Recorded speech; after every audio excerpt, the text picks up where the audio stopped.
Hello दोस्तों, कैसे हैं आप सभी लोग। आशा करता हूं आप और आपका परिवार स्वस्थ होंगे और बहुत खुश होंगे। दोस्तों, आज मैं आया हूं आपके लिए एक नई स्टोरी लेकर, जिसमें आपको एक हीरे और कांच से जुड़ी कुछ रोचक और प्रेरणादायक कहानी बताने जा रहा हूं। दोस्तों, अपनी लाइफ का 5 मिनट आज आपको देना है, जिस 5 मिनट से आपकी लाइफ में बहुत बड़ा चेंज आ सकता है और कुछ बहुत बड़ी सीख मिल सकती है। तो बिना समय गंवाए शुरू करते हैं आज की कहानी, जिसका शीर्षक है आप हीरे हो या कांच। एक समय की बात है, एक बार राजा का दरबार लगा हुआ था, लेकिन दरबार धूप में लगा हुआ था क्योंकि सर्दियों के दिन थे। तो अक्सर राजा की चौपाल वहीं लगा करती थी।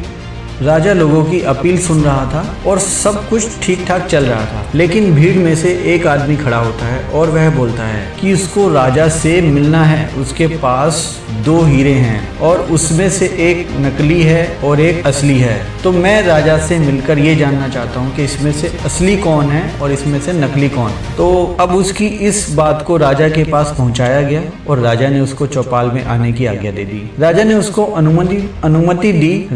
उसको अनुमति दी कि बताओ तुम क्या चाहते हो। उसने कहा, मालिक मेरे पास तो 2 हीरे हैं, एक असली है और एक नकली है, लेकिन आज तक कोई इनकी परख नहीं कर पाया कि इसमें से असली कौन है और नकली कौन है। अगर आप मुझे बता देते हैं कि कौन सा हीरा असली है और कौन सा नकली है, तो इस हीरे को मैं आपके खजाने को दान कर दूंगा। लेकिन अगर आप नहीं बता पाए तो आपको इस हीरे की कीमत मुझे चुकानी होगी। राजा ने ये स्वीकार किया और ये प्रक्रिया शुरू हो गई। सब अपना अपना दिमाग लगा रहे थे, लेकिन हिम्मत कोई नहीं कर रहा था बताने की कि असली नकली कौन है, क्योंकि सबको डर लग रहा था। ये शर्त हार गए, राजा शर्त हार गए तो पता नहीं हार का ठिकरा हमारे सर मढ़ दिया जाए। राजा ने स्वीकार किया और ये प्रक्रिया शुरू हुई। सब अपना अपना दिमाग लगा रहे थे, लेकिन हिम्मत कोई नहीं कर रहा था बताने की कि असली कौन है नकली कौन है, क्योंकि सबको डर था कि कहीं राजा ये शर्त हार गया तो क्या पता हार का ठिकरा हमारे सर मढ़ दिया जाए। तो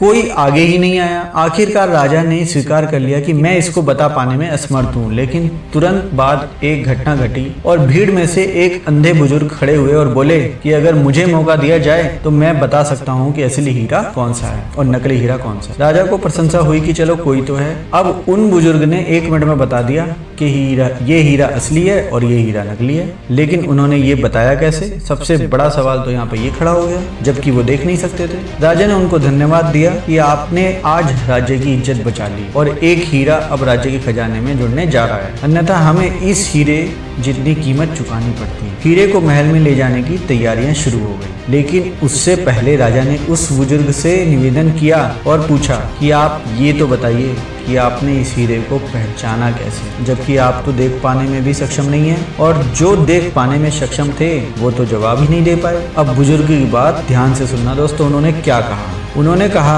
ये बहुत आसान था, क्योंकि जो असली हीरा था वो ठंडा था और नकली हीरा गर्म था। धूप की वजह से जो हीरा गर्म हो गया, मतलब वो कांच से बना हुआ था, और जो असली हीरा था वो धूप में भी शांत रहा, यानी ठंडा रहा। यही तो खासियत है दोस्तों हीरे की। इससे हमें यह सीख मिलती है दोस्तों कि हम भी तो कभी कभी इतने गर्म हो जाते हैं कि हमारे रिश्ते खराब हो